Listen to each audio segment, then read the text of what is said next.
better. Right, can't be better. How about Matt Hoey? He's playing the, I can't kind of see a Jerry Thompson thing going on over there. The Charlotte's Agent inspired bug deck.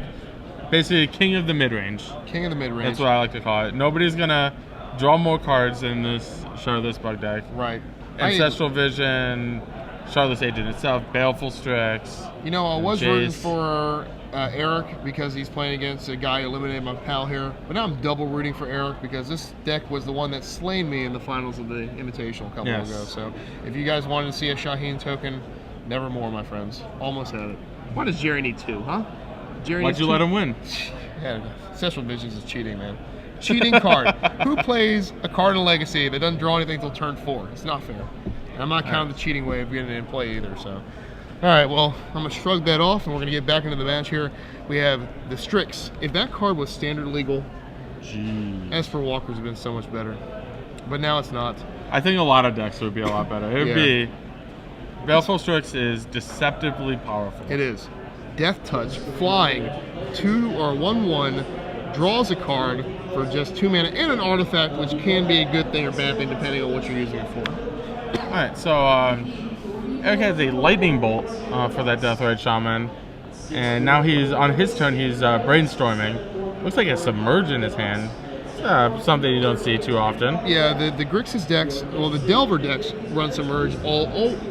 Almost all Rug Delver decks run Submerge. You don't really see it outside of Rug Delver. That's mainly because Rug Delver has no answer to a humongous Tarmogoyf. They can only stop it from like countering it. They can't bolt it. They can't battle it in combat. So. Oh wow! So potentially a huge thing for. Matt made a big mistake there. A subtle big mistake there.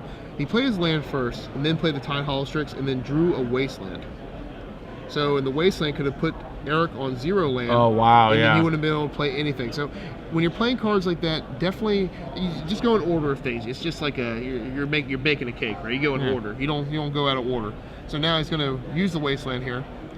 So you get that land not before Eric had a chance to use it. Honestly, that's not even that subtle of a mistake. That's a pretty big mistake. If you know you're going to play something like a Baleful Strix that draws you cards, if you know you're going to play, that say Matt was 100% sure he was going to play Baleful Strix and Deathrite Shaman on his turn. Just play the one that draws your card first, just in case you draw something that better, helps you reevaluate. Absolutely. And there is a Modern Masters Tarmogoyf. You don't see many of those. Artwork is Delver, worst case scenario ever. Delver does not flip, and he doesn't draw a land, so that means it is a worthless creature at this point. And he will be hymned. Matt will sing him a song. This is one of my least favorite songs here. The Turok? Yeah, I don't like the Turok song. Not the album I want to buy. Pretty much every deck in Matt's deck is obnoxious. Yes, I mean, it's very card advantage based. And it's powerful, and that's why this deck wins a lot, because it's just very, very good. So we're going here at random, discarding 2 cards. Matt is very, I don't know if you've ever seen him on camera, he's very vocal with his hands.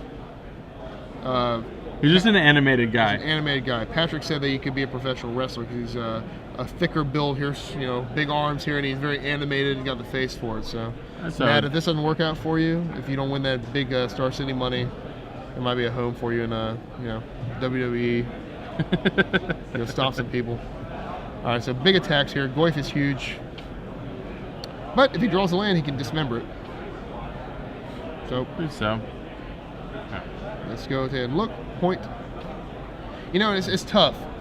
Eric's a good guy. He's been in the open a lot, but I just can't feel bad for decks that play 18 land when 4 of them are wastelands and you have no more land left. Right. Something inside me says, it's part of the risk. Part of what you sign up for. I played Rug Delver a few times last year, and the deck is phenomenal in the mid to late game, even though all its cards cost 1 and 2. They simply keep pace with their opponents, and you just draw more spells. Not only because you have things like Brainstorm and Ponder, things like that to help it along. But yeah, that's the thing. I remember losing the finals of an Open I played a rug mirror match, and my opponent just wastelanded me. Yeah. Like, he drew more wastelands than I drew lands. But I don't have that many lands, so it's not unreasonable. Yeah, it's kind of like you sign up for, you go skydiving off of, Mount Kilimanjaro or something like that, Very, very dangerous, so I wouldn't do it. But if you do, be very careful. Playing 18 lands, be very careful. You could be looking at Eric's board state here and be in a similar situation.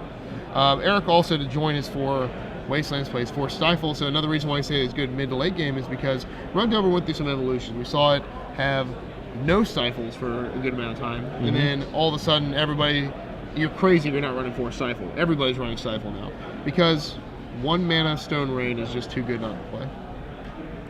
Plus other things, of course. So Eric is going to do something here. He has to dismember, which is awful because you're going down to a life total that's just death. He's, I believe he's just 1 short of, Matt is 1 short of lethal on the board because Eric's at 5 now. Right. And Matt's showing 4 in play.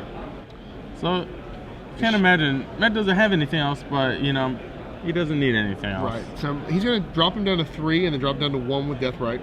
And then, even if Eric bolts the Deathrite, he won't have enough resources to deal with both Strixes at 1, and this will be the ball game here. Sure.